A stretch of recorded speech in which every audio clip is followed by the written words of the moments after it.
She chose the wrong man and rejected the right one, the one she laughed at. Now he is king. Africa was already speaking. Our grandparents gathered beside fires. They passed down wisdom. These are not just stories. This is echoes of African truth. The prince I rejected in poverty became king. Then my husband begged him for a job. She chose the wrong man. And the right man, the one she laughed at, the one she sent away with nothing but shame, became king. Now, her husband is standing in that king's palace begging for a job. And she is standing right behind him. If you've never felt your past decisions chase you down like a debt collector, stay with this story, because what happens next will shake you to your soul. And if you are new here, hit subscribe right now, because this channel tells stories that will stay with you long after the video ends. Now, let's go back to the beginning. Aderanti was born in the kind of village that time forgot, Okeanu, a small, dusty settlement perched at the edge of Ogun State, where the roads were red and cracked like the skin of an old farmer's hands, and electricity came 3 times a week if the gods were generous. Everyone knew everyone. Everyone's business was everyone's business. And the most beautiful girl in Okeamu, without argument, without competition, was Aderanti Ogunleyi. She was the kind of woman that men forget what they were walking toward.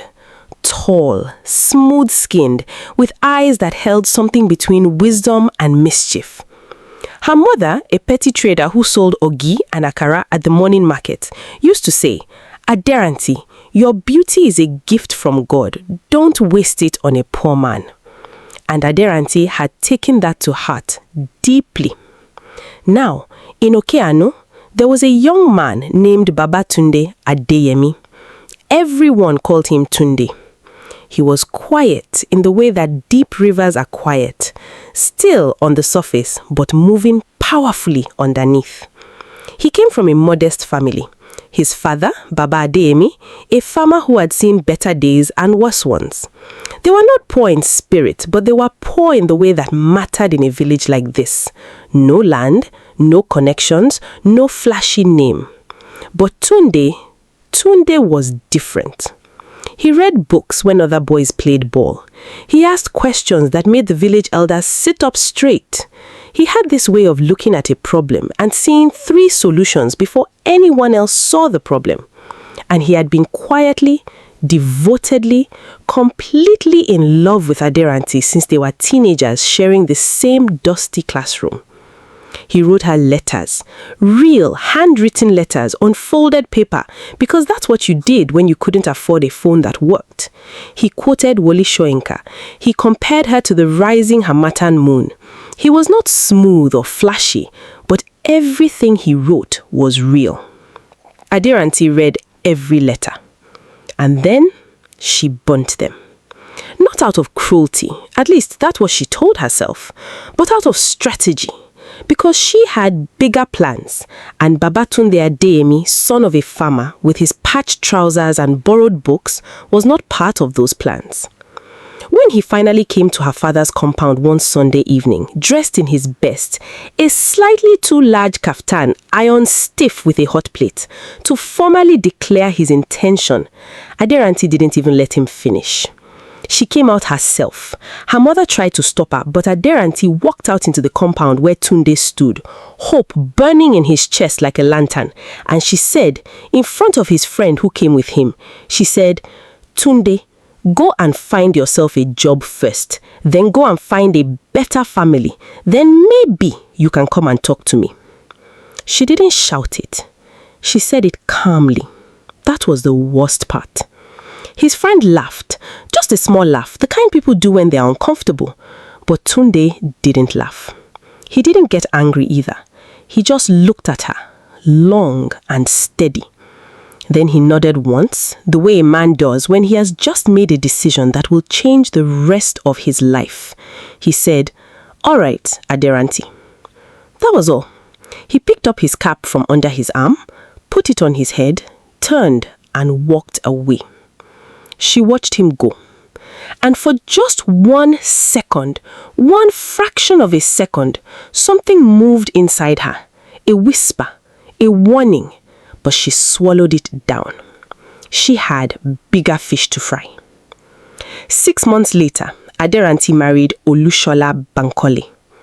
Oh, Olushola. Where do you even begin with Olushola? He drove into Okeano one Saturday morning in a fairly new Toyota Camry. This was enough to cause a sensation in a village where motorcycles outnumbered cars 3-1. He wore polished shoes and spoke Yoruba with an Lagos accent that made the women sigh. He said he was in real estate and investment. He had a phone with a cracked screen that he held like it was gold. He asked about Aderanti at the market. Someone pointed him to her mother's stall, and from there it moved fast. Aderanti's mother was vibrating with excitement. A man with a car. A man that smelled like aftershave and possibility. She didn't ask too many questions about what exactly he did, or where exactly his money came from, or why a man like this was driving to a village like Okeano to find a wife instead of choosing from the many educated women in Lagos. The bride price negotiation lasted one afternoon. Olushola paid with confidence, waving his hand like the amount was nothing. 3 months later, Aderanti packed her bags and moved to Lagos as Aderanti Bankole. The village women ululated as her bags were loaded into the Toyota. Her mother wept tears of joy. And somewhere across town, Babatunde Adeyemi heard the music from his mother's kitchen window and felt something quiet close inside him, like a door shutting softly in an empty house. He kept moving. Lagos was everything Aderanti had imagined. At first, Olushola's flat in Ojo was not the mansion she had pictured, but it was a flat, 2 bedrooms, tiled floor, generator that came on most nights. She told herself it was a starting point. He told her things were moving. He talked about a deal in Lekki, a plot in Aja, a contract that was about to land. There was always something about to land. A year passed, then 2. The Toyota started making a sound like a tired old man. The Lekki deal fell through.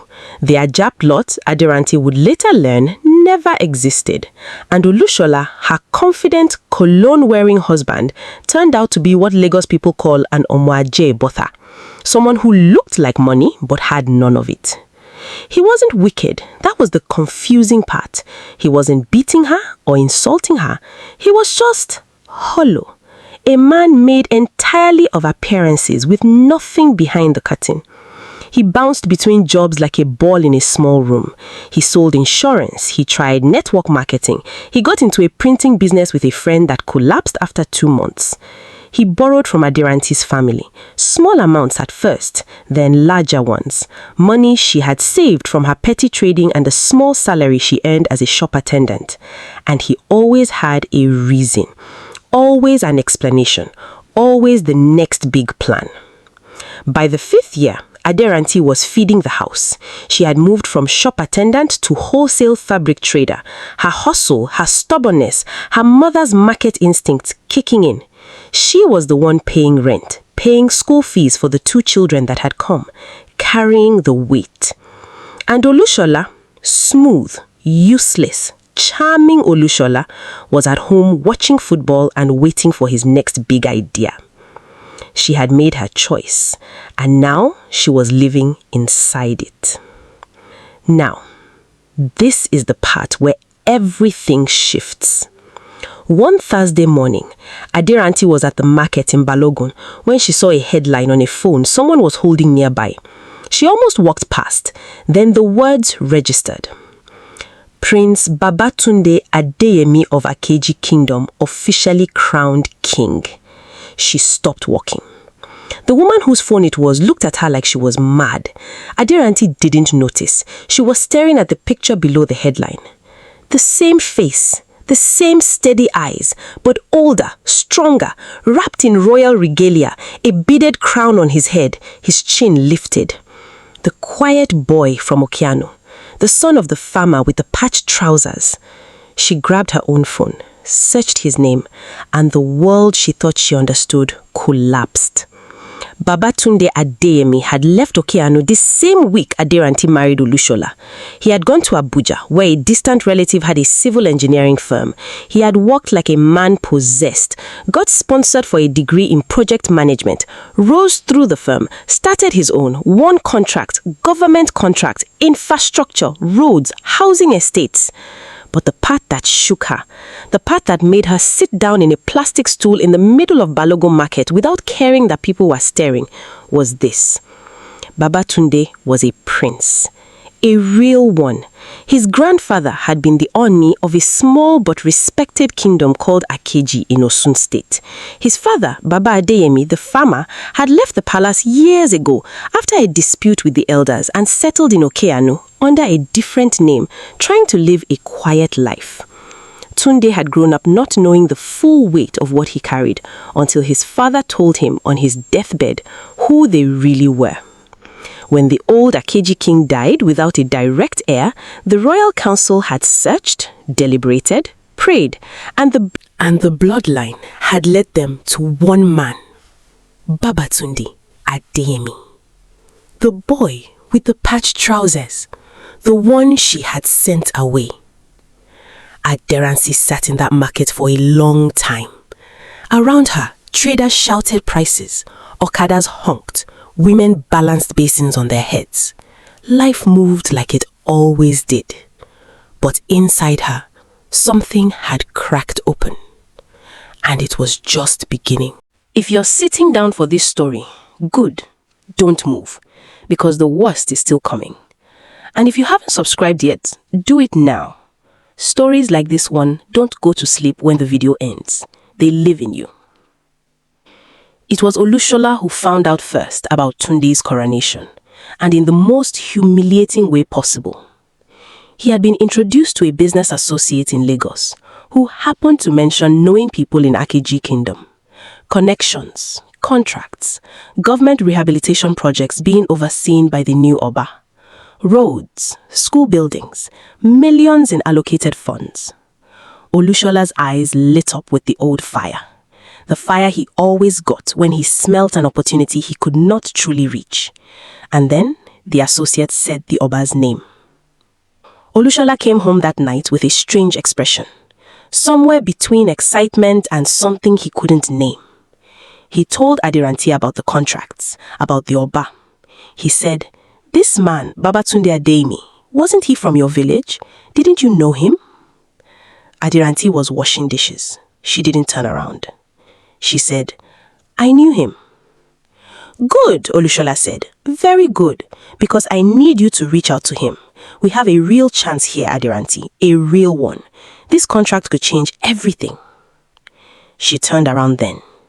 She looked at her husband, this man she had chosen over Tunde, this man she had trusted with her future, this man who had spent 11 years promising and not delivering, and she said nothing, because there was nothing to say that would break something permanently. She turned back to the dishes, and she said quietly, "Let me think about it." She did not sleep that night. She lay in the dark listening to Olushola's snore, and she thought about Tunde, about the letter he wrote that compared her to the Hamatan moon, about the way he walked away without begging, about his face in that newspaper photograph, composed, dignified, wearing power like it had always belonged to him. She thought about what it would mean to contact him, to walk back into his orbit after what she had said to him in that compound in front of witnesses. Go and find yourself a job first. She had said that to a prince. She pressed her face into the pillow. In the morning, Olushola was already dressed and sitting in the living room with a notebook full of figures that meant nothing. He had already drafted a business proposal in his head. He had already calculated the commission. He looked at him with the expression of a man who had found his miracle. "So," he said. Aderanti looked at him. "I'll reach out," she said. She didn't call, she wrote. An email formal and careful through the palace contact address listed on the kingdom's official website. She introduced herself with her maiden name. She explained that she was writing on behalf of her husband, who had a construction background and was interested in the ongoing infrastructure development in Akeji. She kept it clean, professional, as if they were strangers. The reply came 4 days later. Not from an aide, not from a secretary, from Tunde himself. It said, "Aderanti, I remember you well. If your husband wishes to discuss business, he may come to the palace on Thursday the 14th at 11 a.m. I will receive him." That was all. No warmth, no anger, no extra words, just that. She read it 3 times. Olushola was thrilled. He ironed his best senator suit twice. He rehearsed what he would say. He bought a gift, a bottle of Hennessy in a fancy bag, and practiced his confident Lagos handshake. And Aderanti, because Olushola insisted, because he was nervous and wanted her there, because somewhere in her, she needed to face this herself, Aderanti went with him. The Akeji Palace was not huge, but it was dignified. Old trees lined the approach. The air smelt of rain and red earth and something ceremonial. Chiefs sat in the outer hall. Guards in royal livery stood at measured intervals. Aderanti walked through those gates behind her husband and felt every step like a weight being added to her chest. They were led through a courtyard, past women in ajire cloth who looked at them with the calm curiosity of people who had seen many visitors, into a receiving room with carved wooden chairs and a long table. They waited. Then Babatunde Adeyemi entered. He was not what she expected. Not that he had changed, he had always had that stillness, that depth. But now there was something around him that she could only describe as settled, like a man who had made peace with everything he was.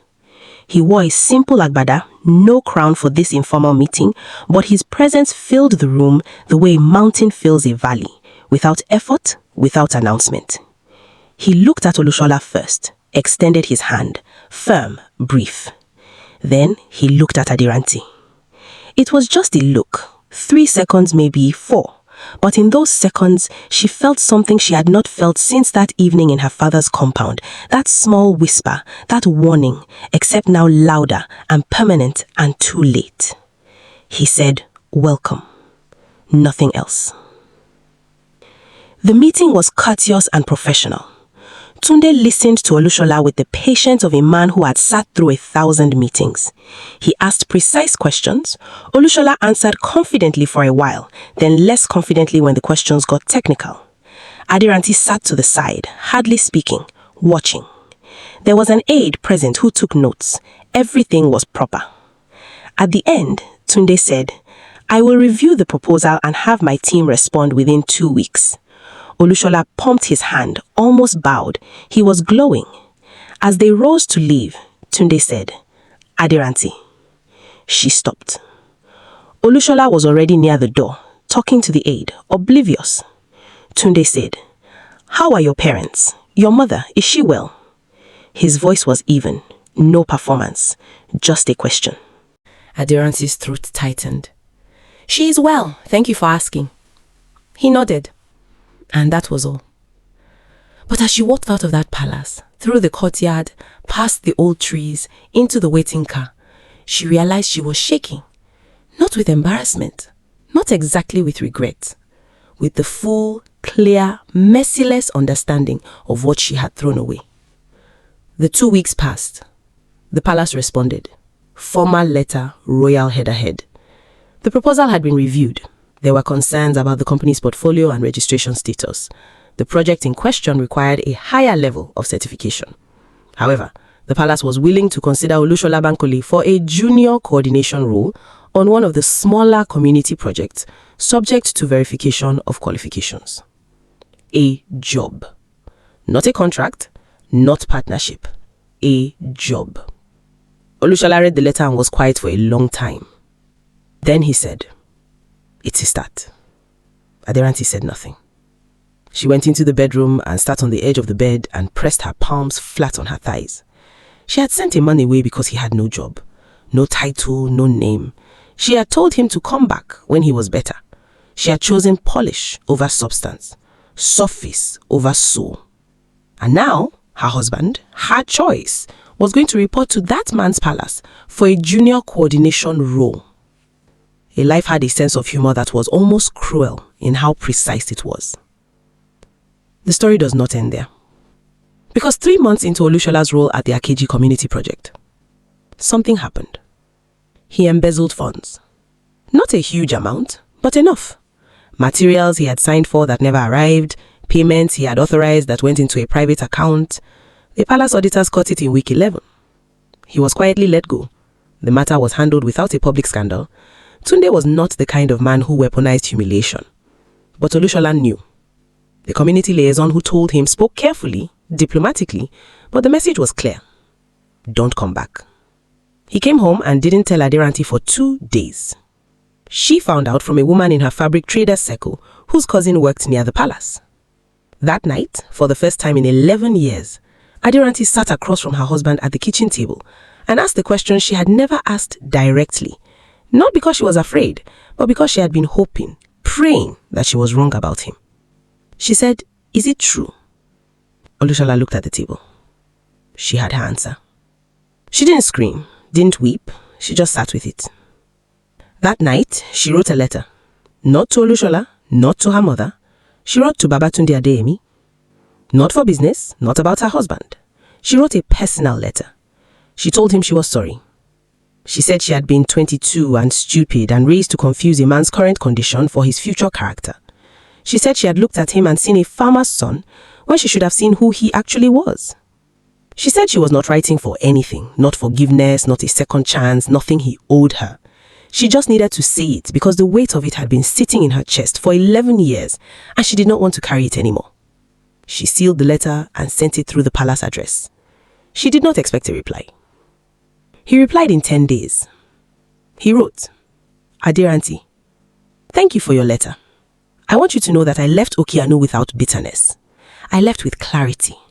You gave me something that night in that compound. You showed me exactly where I stood, and that made me move faster than I ever would have if I had stayed. So in a strange way, I should be thanking you. I hope you find peace. I hope your children are well. I hope you know your worth. Not the worth that villages assign to women because of who they marry, but your own real worth, the one that doesn't depend on anyone else's title. Take care of yourself. Babatunde." She read it until she had it memorized. Then she folded it, placed it in the small wooden box where she kept things that mattered, and went to put her children to bed.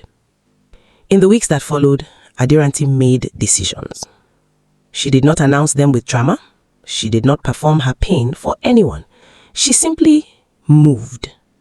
She registered her fabric business formally. She found a business partner, a woman named Abosede, who had been trading in textiles for 15 years. And together, they opened a small wholesale outlet in Mushi. It wasn't glamorous, but it was hers. She had a conversation with Olushola that was long and honest and painful, and at the end of it, clear. She didn't hate him, but she had stopped pretending that they were building something together. She could not keep carrying the house while he looked for the next scheme. She would not. He moved out on a Saturday. The children cried. She held them. She did not cry until after they were asleep. Her mother called when she heard and spoke for 20 minutes about disgrace and what would people say. Aderanti listened until her mother finished and then said, gently, "Mama, I love you, but I have to live this life, not you." Her mother was silent. Then she said, "Okay. Just okay." And Babatunde? Tunde ruled Akeji with the same quiet precision he had always brought to everything. The road projects moved, schools were rebuilt, a clinic that the community had needed for years finally opened. People in the kingdom talked about their Oba the way you talk about someone who actually does what they said they would. He remained unmarried, not from grief, not from carrying a torch. He simply hadn't found someone who felt right. He was patient. He always had been. He and Aderanti did not become close again. They were not secret lovers or hidden friends. Life is not a movie, but they existed in the same world with a kind of quiet mutual respect. Two people who had passed through the same fire and come out on different sides, both changed, both better, both still standing. What does this story leave you with? It leaves you with this. The man you overlook today because his shoes aren't polished or his account isn't fat enough or his title isn't impressive enough, that man is building something you cannot yet see. And the woman who waits for circumstances to be perfect before she recognizes a good heart, she may wait until the circumstances arrive without the heart. Aderanti wasn't a villain. She was a product of everything she had been taught. Marry up, value what you can see, don't waste your beauty on a poor man. But beauty is not a currency, and poverty is not a character flaw. And the man who walks away without begging, the one who nods once and puts his hat on, he is the one you should be watching. Tunde never chased her, never begged, never came back to say, "I told you so." He simply lived the life she had accidentally launched him into. That is the kind of person that time rewards. And Aderanti, she found herself too. Not through Tunde, not through a rescue or a reconciliation. She found herself by stopping, by being honest, by starting a business with her own name on it, and getting up every morning to build something real. That is the kind of woman time also rewards. The tragedy is that they could have built it together. But sometimes the lesson is exactly that you can't go back. You can only go forward, wiser, braver, and honest enough to admit where you went wrong. If this story moved something in you, if you found yourself feeling Aderanti's regret or Tunde's quiet dignity, or even the strange sadness of two people who could have been extraordinary together, then you are exactly the kind of person this channel was made for. Subscribe. Not because you have to, but because you deserve stories that treat you like an intelligent adult. Stories that show you the full picture, the beauty and the consequences, the mistakes and the grace. There are more stories where this came from. Stories that will sit with you, shake you, make you see people differently. Stay here, subscribe, and share this with one person who needs to hear it today. Because sometimes, the best thing you can do for someone you love is hand them a story that says the thing you couldn't find the words to say yourself. Africa was already speaking. Our grandparents gathered beside fires. They passed down wisdom. These are not just stories, this is echoes of African truth.